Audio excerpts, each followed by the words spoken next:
Hello everyone. बचपन में मुझे याद है हमारे घर ग्रामोफोन रिकॉर्ड प्लेयर था। आप में से कईयों ने देखा होगा। ये कैसेट और कैसेट प्लेयर से पहले की बात है। रिकॉर्ड्स बड़े महंगे आते थे उन दिनों। हमारे घर में हमारे पास शायद 8-10 ग्रामोफोन रिकॉर्ड थे, छोटे बड़े सारे मिला के। और मेजॉरिटी उनमें से गुरबानी कीर्तन के थे जो पेरेंट्स ने खरीदे थे। मैं अक्सर कोई रिकॉर्ड उठाता और लगाकर सुनता। कई बार ऐसा हुआ जब मैंने गुरबानी कीर्तन का रिकॉर्ड सुनते-सुनते बीच में बंद कर दिया, जब भी मुझे उसका अर्थ समझ नहीं आया या मेरी अटेंशन डाइवर्ट हो गई। खैर, सालों साल बीत गए और पता ही नहीं चला कब मैं शबद कीर्तन पूरा सुनने लगा।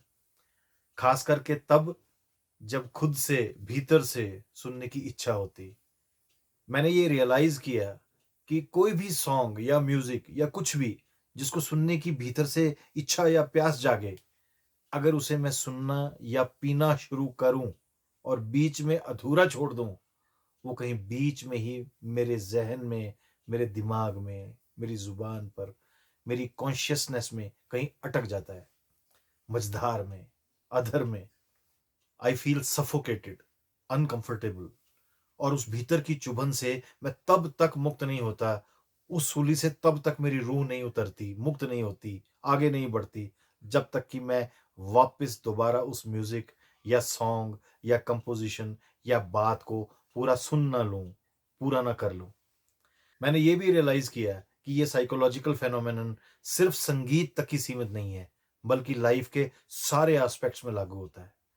आपकी यदि कोई भी फिजिकल या मेंटल जर्नी या स्ट्रगल अधूरी रह जाए, तो आपके सबकॉन्शियस माइंड में कहीं अटक जाती है, जिसकी खराश, जिसके स्क्रैचेस आप सारी जिंदगी महसूस करते हैं।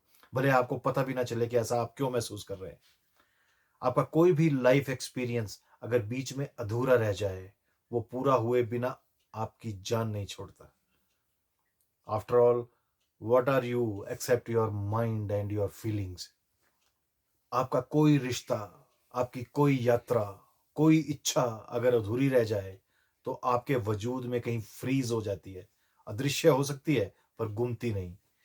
हम अक्सर इसे भूल कर उस पर पैर रख लाइफ़ की मसरूफ़ियत में, लाइफ़ की मारामारी में आगे बढ़ जाते हैं। पर वो बात, वो शय वहीं रहती है, उसी हाल में, हमारे इंतज़ार में कि हम लौटें और उसे पूरा करें। मिनटों, घंटों, दिनों, हफ्तों, महीनों नहीं, सालों साल, और अगर फिर भी नहीं तो दशकों, जन्मों तक इंतज़ार करती है हमारे जागने की, हमारे एहसास की।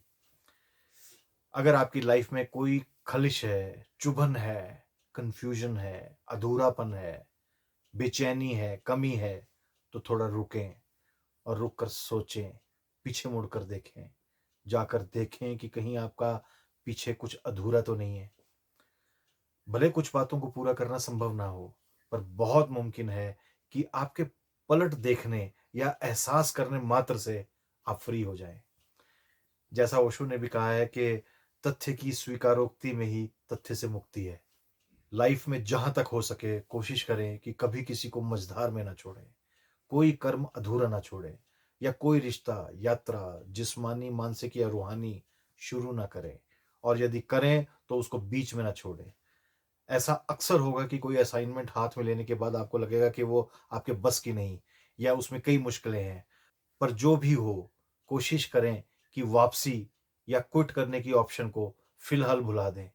कमर कस लें और छोटे या लंबे संघर्ष के लिए तैयार हो जाएँ। पर आपको कैसे पता लगेगा कि ऐसी स्थिति में आपने अपनी ज़िम्मेदारी पूरी निभाई है क्विट करने से पहले? इस बात की कसौटी ये होगी कि आपकी आत्मा पर, कॉन्साइंस पर कोई बोझ नहीं होगा। लाइफ में डिसीजंस गलत भी हो जाएं तो हिम्मत रखें, पैनिक ना करें। उस गलत कदम की सही रास्ते से मिलने तक की जिम्मेदारी लें, पेशेंस रखें। आसान हो या मुश्किल, भीतर और बाहर की यात्राओं को पूरा करना ट्रांसफॉर्मेटिव एक्सपीरियंस होता है, रूहानी और जादुई। लाइफ को सिंपल रखें, कम कमिटमेंट्स करें, पर उन्हें अंत तक निभाएं। Never leaving anything incomplete is a sign of immense maturity as a fine human being. Nothing builds character like completion of tasks. journeys, and commitments. Think about it.